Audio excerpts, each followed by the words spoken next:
Hi, I'm Lindsay from the blog windingroadcrochet.com, and today I'm going to be demonstrating for you how to make the Pompadoodle yarn Christmas tree. This is a free craft tutorial that can be found on the Moogly blog. You'll find the link for this craft tutorial in the description box below. If you enjoy this craft tutorial, make sure to subscribe. This is a fun and quick holiday project you can do, and you can make this tree in a lot of different sizes. I have created templates for a 5-inch, 7-inch, 9-inch, 11-inch, and 13-inch Christmas tree. You will find the 11-inch Christmas tree on the Moogly blog with the written instructions, and you'll find all the other sizes on my blog at windingroadcrochet.com. Let's go ahead and get started. To make the Pompadoodle Christmas tree, you will need a size 5 plastic canvas. It's important to make sure it is size 5 so that your crochet hook will fit through the holes. You will also need the printable template that I have created. This helps you cut out your plastic canvas as well as lets you chart where you're going to be slip stitching in order to make this a very easy project.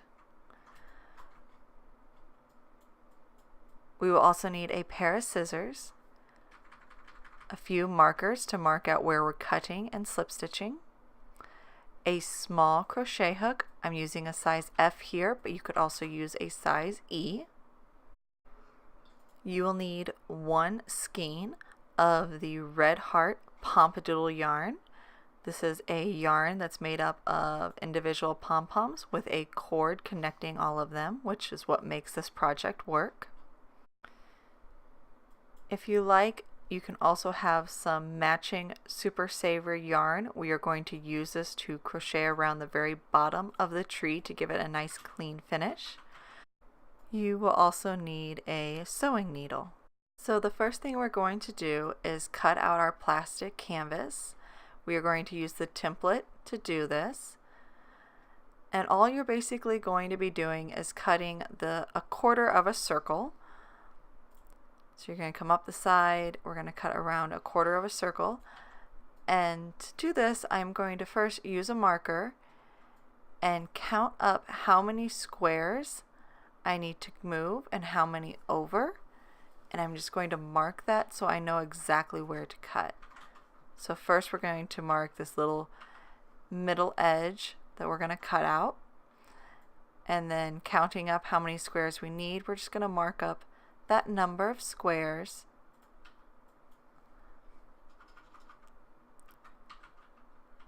Once we get up as far as we need, we're then going to count over how many squares. Mark that number of squares and come over. And then the next thing I do is count how many sequences I have. So I have 2 sequences where I move over 3 squares, and then I'm going to have a few sequences where I move over 2. So I just go ahead and mark those 2 sections of 3. And then I'll count over how many sections I have of 2, and then after those sections of 2 it'll be just sections of 1, and then it will repeat on the other side. So I will just get this marked out and then we will get it cut out. After cutting out your template, the next step is going to be marking the path in which you're going to be slip stitching across. This is what really makes this project quick and easy, is that everything is planned out for you and you really don't have to think about it as you're working. So I'm going to use a black marker here.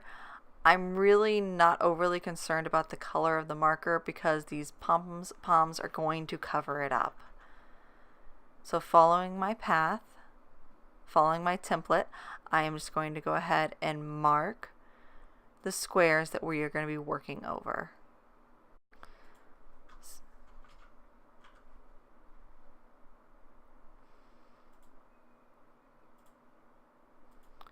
So there's 2 things you're going to notice about this template.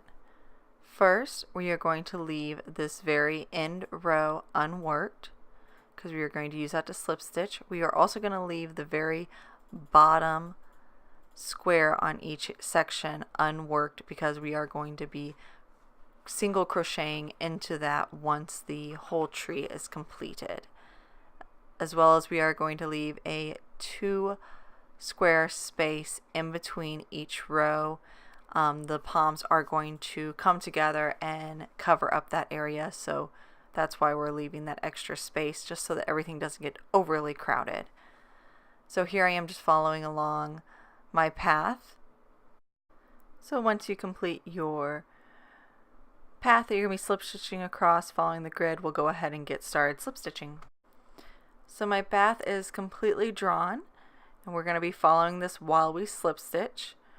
We're going to be using a small crochet hook. I have a size F here, but you could also use a size E crochet hook.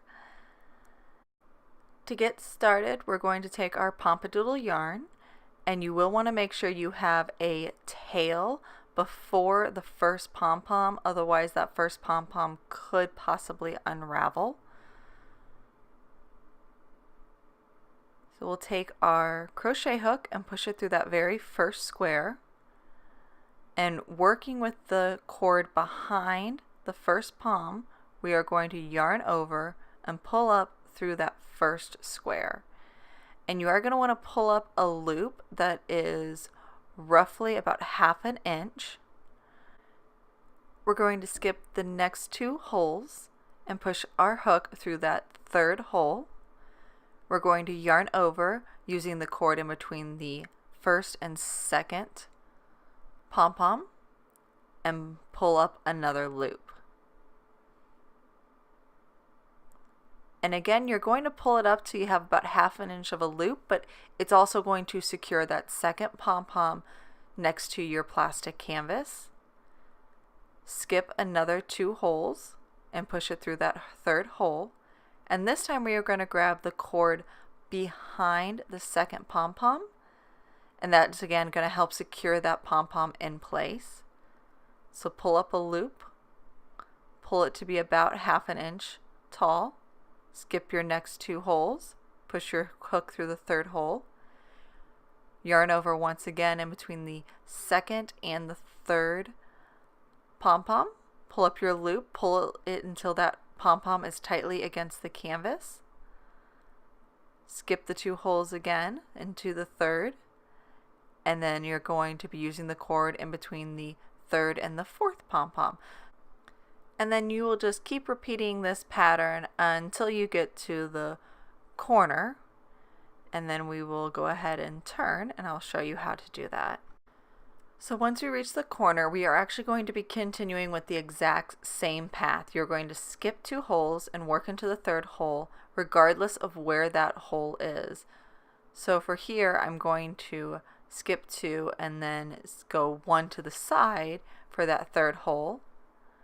And then again, I'm going to skip 2, working into that 3rd hole. So the important thing is just to keep working along your path, regardless of what the pom-poms do, because the nice thing about this yarn is this is extremely forgiving. So we'll go ahead and work into that 3rd hole, and we'll just continue slip stitching all the way up until here, and then work around the corner again. So I've almost finished slip stitching across the whole path, and you can see that I have a really dense, lush pom-pom side here. And you can see this very last area kind of looks like a mess, and you can't tell exactly where you're going to put your hook next, and that's really okay because these pom-poms are so forgiving. So here all you're going to do is just pick a spot, whatever feels good to you, work this last row, and then we will work up the edge and sew this together.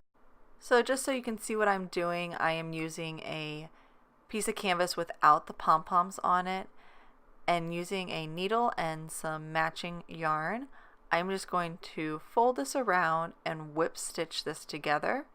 And you just do that by working from one side down into one side and up into the hole on the next side. You can see that I'm going down the next hole on the right and up through the hole on the left.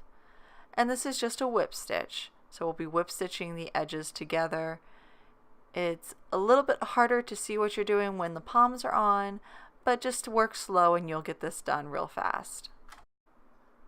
And you can see how whip stitching these edges together is starting to create a cone shape. So we will continue whip stitching all the way up to the top, and then we will go ahead and single crochet around the edge to give us a really nice clean finish. So here you can see we have everything all seamed up and we have a pretty little Christmas tree.